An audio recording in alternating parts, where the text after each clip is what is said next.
Si en enero del año 2002 me hubieran dicho que iba a haber una figura de la provincia de Santa Fe, de radicalismo, conduciendo radicalismo, y desde la ciudad de Santa Fe, siendo protagonista, a ver, estoy hablando hace 10 años, yo diría, por ejemplo, acudo al tarot, me decían eso, yo digo, esto es inviable, a ver, me estás mintiendo, devolveme el dinero que pagué por este servicio de arrojarme el tarot. Y 10 años después de un momento muy duro de radicalismo, veo florecer cuadros jóvenes, veo florecer cuadros de mediana edad y un referente nacional conduciendo el radicalismo desde la ciudad de Santa Fe, que era, en una época era Rosario, pero después la ciudad de Santa Fe era la capital del peronismo. Mario Barletta se desempeñó como intendente radical, le cedió la posta a otro dirigente, digo, y ahora conduciendo los destinos del radicalismo. En el año 2002, ¿qué pensabas vos del radicalismo, Mario? ¿Qué tal? Buenas noches. ¿Qué tal? ¿Cómo te va? Gracias por invitarme.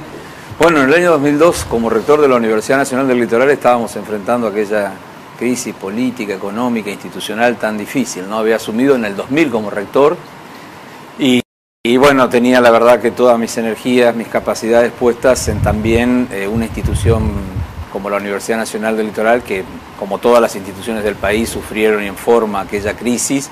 Debíamos, como decíamos en aquel entonces, doblar la apuesta para superarla, para encauzarla. La educación, el desarrollo de la ciencia son cuestiones que bajo ninguna circunstancia pueden retrasar su tarea. Comparto contigo, el radicalismo tuvo uno de los momentos más difíciles, no el único, pero más difíciles de la historia de este periodo democrático. Yo creo que, a ver, como radical, ¿sentiste dolor en ese momento? Sí, por supuesto. El radicalismo en realidad como organización política yo creo que desde antes venía con dificultades. Yo me ubicaría en el último año del mandato de Raúl Alfonsín. El radicalismo no estuvo a la altura de las circunstancias en la década del 90. Luego logró una ingeniería electoral que posibilitó con la alianza ganar las elecciones, pero está claro que no estaba a la altura de las circunstancias para enfrentar una gestión en un momento de aguas muy turbulentas que en realidad le hubiese tocado a cualquier partido, porque todo el mundo decía que la convertibilidad debía seguir, pero al mismo tiempo sabían los dirigentes que había que salir de la convertibilidad.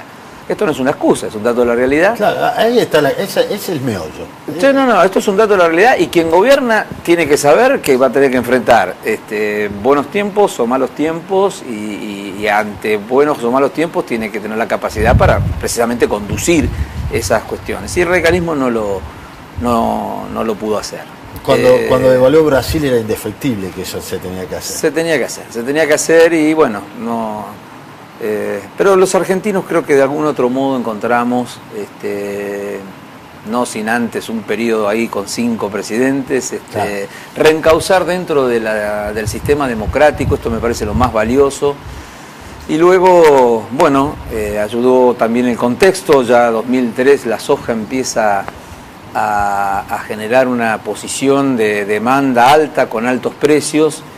Y esto es un espaldarazo importante para una Argentina que ya nos está encontrando en 10 años de crecimiento como nunca antes. A ver,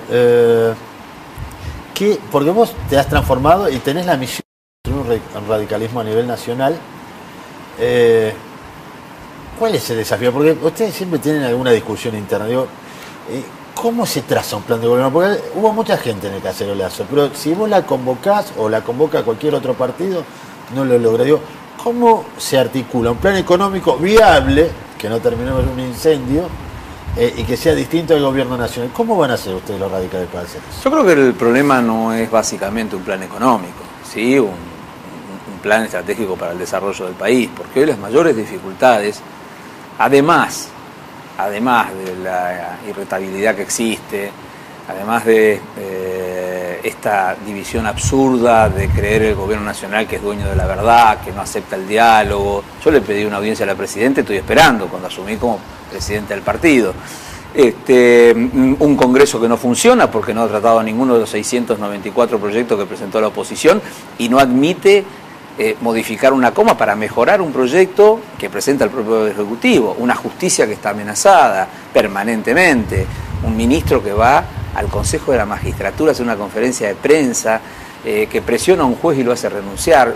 Es decir, un sistema como el nuestro, con 3 poderes, hay 2 poderes que no funcionan. Pero el problema de la Argentina es que es un país maravilloso, que hace 10 años que crece, que es capaz de producir alimentos para 411 millones de personas y tenemos índices de nutrición infantil. El 55 al 60% de los jóvenes no terminan la escuela secundaria, por lo tanto, nuestra generación está construyendo o estamos viviendo en un país que en los próximos años cada vez va a haber más gente cerca de la exclusión social que cerca de un trabajo digno. ¿Y por qué se da esto siendo que se invierte más del 6% del Producto Bruto Interno? Bueno, eso es lo que más duele. Hay una muy buena inversión, nosotros acompañamos la ley de financiamiento educativo. Creo que salvo en el periodo de Arturo Illia no ha habido tanta inversión en educación como en este momento. Sin embargo, los resultados son malísimos.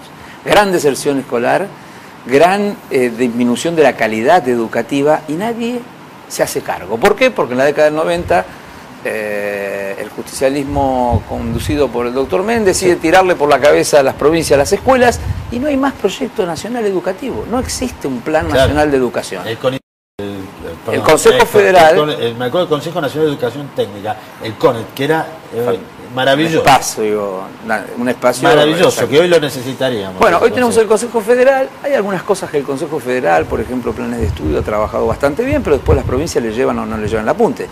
Con otro gran problema, devenido de la coparticipación, pero también de cada una de las políticas provinciales. Hay provincias que invierten 1.700 pesos por alumno por año y provincias que invierten 24.000 pesos por alumno por año. Entonces, depende de donde te toquen hacer, hay una inversión 10 veces más o 10 veces menos en el país. No hay un proceso de formación y capacitación docente como corresponde, no hay un proyecto que involucre a los chicos de 1, 2 y 3 años en la educación, solo los padres que pueden pagar un jardín. No hay doble escolaridad de extensión horaria, solo para una minoría.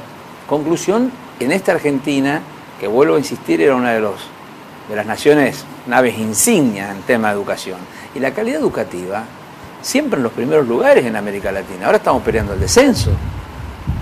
En matemática, en lengua, en comprensión de texto. No, así en la universidad, digo, la universidad argentina... Pero también sufre.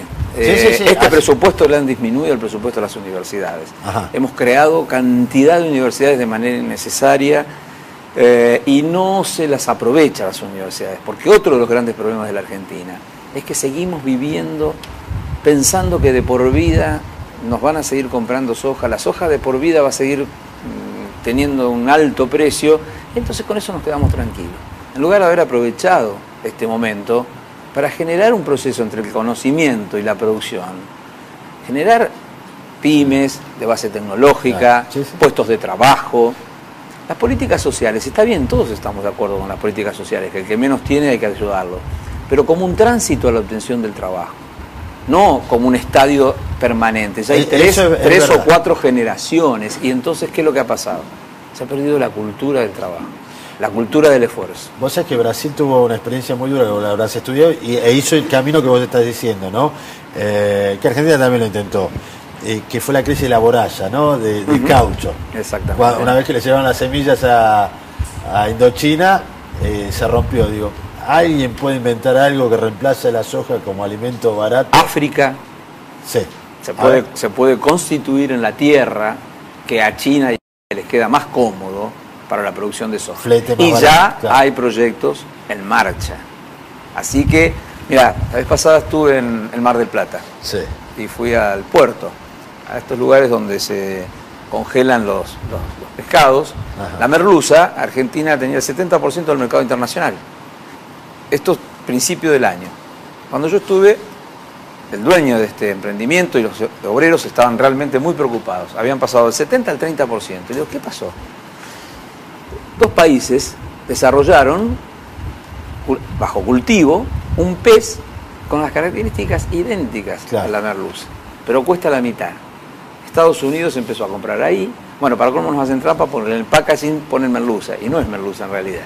Bueno, se perdió el 70% del mercado y se pasó al 30%. Así que no nos confiemos. No, estar atado a un commodity. Pero además ya nos pasó a la Argentina. Sí. Ya fuimos potencia en el mundo por los commodities y las materias primas. Y después tuvimos grandes crisis. Pero además hay otro grave problema. Aunque esto subsista, ojalá durante toda la vida, el problema que genera tener la economía sustentada en un commodity como este no genera empleo. Al revés. Cada vez hay menos empleo. Porque al incorporar la tecnología en la producción se genera más productividad pero menos empleo. El empleo se genera si podemos producir estas cámaras, si los celulares los podemos producir nosotros. Acá debe haber un montón de elementos importados. Y la Argentina está ensamblando apenas. También estuve en Tierra del Fuego y vi cómo ensamblan los celulares que la Presidente, ¿te acordás? Nos dijo, industria argentina, las armamos en la Argentina. Volvimos a ensamblar cosas, habíamos perdido ese espacio. Mario, vos sabés que ha sido un gusto para mí tenerte, porque no me voy a meter en la política partidaria, porque quería tener una charla de política. No puede ser que siempre que hablemos de política es si estamos de acuerdo o en contra de Pedrito. Yo me doy el gusto de hablar contigo fuera de la coyuntura. Y me comprometo y quiero que vos te comprometas a volver al programa, pero para hablar de esto, a ver, porque la gente, te digo, tiene más ganas de escuchar cómo se resuelven los problemas más allá de los eslogans. No, totalmente, totalmente de acuerdo. Espero que la hayas pasado bien, muy bien, gracias. Para una retroalimentación. Bueno, para mí ha sido un gusto estar con Mario Barletta, seguimos en La Divina Comedia.